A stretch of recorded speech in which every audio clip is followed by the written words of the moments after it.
Meu nome é Maicon Dayan Pacheco Ramos, sou professor da UNEB, do Campus 4 de Jacobina e coordenador, né, da plataforma de dados das escolas rurais da Bahia. Especificamente, agora a gente está trabalhando com os dados do território do Piemonte, da Diamantina e do Cisal. Eu gostaria de agradecer, né, o convite e essa possibilidade, né, que a agência UNEB de Inovação tem dado para poder divulgar esse trabalho, né, tendo em vista que nesse momento eu não pude presencialmente participar da atividade. Eu já fui contemplado pelo edital 2 vezes e o projeto ele foi sendo desenvolvido e ganhando complexidade a cada edital. Então considero que é um programa muito importante para a universidade, especificamente quando a gente está pensando em processos de inovação, socialização do conhecimento. Então, como esse produto, né, é que a gente cria uma plataforma de dados apenas de escolas rurais, a gente parte de alguns pressupostos para poder fazer a criação e a sugestão desse produto, né? Inicialmente a pensar, né, que a Bahia ela é dividida em 27 territórios de identidade. Nossa pretensão maior é que um dia a gente consiga ter os dados de todos os municípios dos 27 territórios de identidade, mas nesse momento a gente está trabalhando com dados do território do Cisal e do Piemonte da Diamantina. Caso a gente consiga recursos futuros, a gente visa ampliar esses territórios. Então já é de conhecimento, né, que através da Lei 10.705 de 2007, né, a gente tem uma nova reorganização dos territórios de identidade da Bahia e tem um trabalho Cisal e território 16, que é o Piemonte da Diamantina. E como que é o contexto, né, da educação básica em contextos rurais no Brasil, né? No Brasil, a gente tem que 15% das pessoas elas estão vivendo em contextos rurais. Isso dá em torno de mais ou menos 30 milhões de brasileiros e brasileiras, né? A gente tem 48% das escolas do Brasil, que dá em torno de 7.592 escolas em contextos rurais, 23% das matrículas, que dá em torno de 785 mil matrículas, e 45.200 docentes, que dá em torno de 26% de docentes. No contexto da Bahia, esse dado ele se torna ainda mais numeroso, porque a gente vai ter 28% da população baiana vivendo em contextos rurais, representando aí então uma oferta educativa do contexto rural bem significativa. Oferta nos territórios, quando a gente olha, por exemplo, só para o território do Piemonte da Diamantina e do Cisal, a gente tem números ainda mais expressivos. Cerca de metade das escolas desses dois territórios, que dá em torno de 680 escolas, são escolas rurais, né?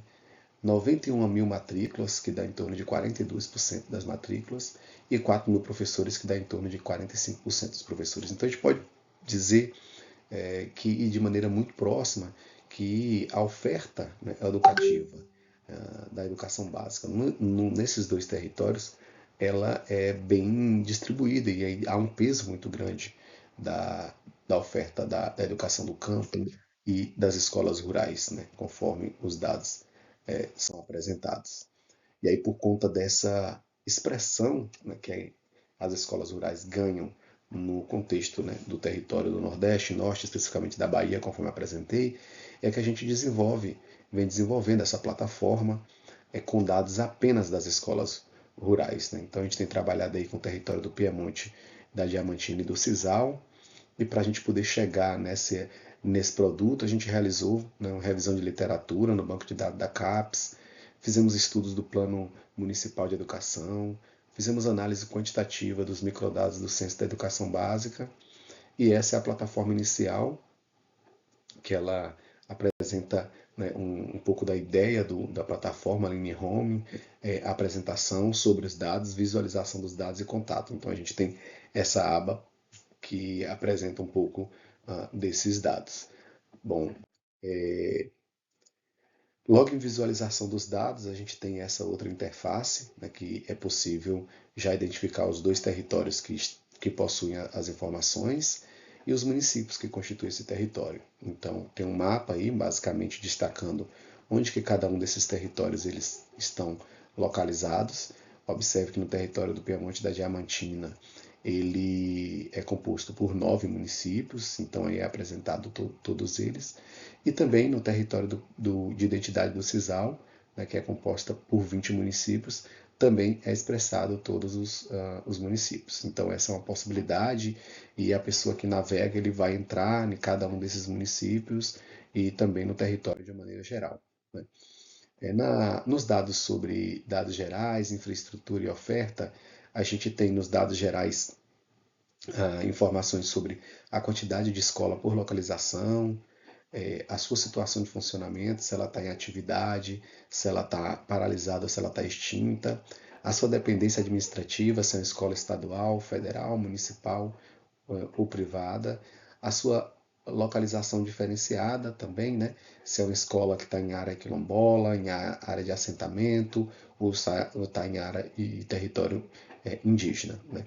Em relação à infraestrutura, a gente disponibiliza também uma série de informações que é sobre os serviços, a acessibilidade, as dependências físicas, o acesso à internet, equipamento, organização do ensino. Então há um conjunto, né, de informações sobre a infraestrutura dessas escolas e sobre a oferta também a gente consegue apresentar vários dados sobre a matrícula, por etapa de ensino, por cor e raça, por gênero, por faixa, por turno. Então, há uma diversidade muito grande de informações possíveis que são apresentadas nessa plataforma. Essa é mais uma interface, como eu apresentei anteriormente. Então, à esquerda a gente tem aí dados sobre a localização das escolas, então a quantidade das escolas por território. Observe que no Piemonte da Diamantina há 249 escolas, 117 escolas rurais, e no CISAL há 865 escolas e 564 escolas rurais. Então a gente já tem esse primeiro dado.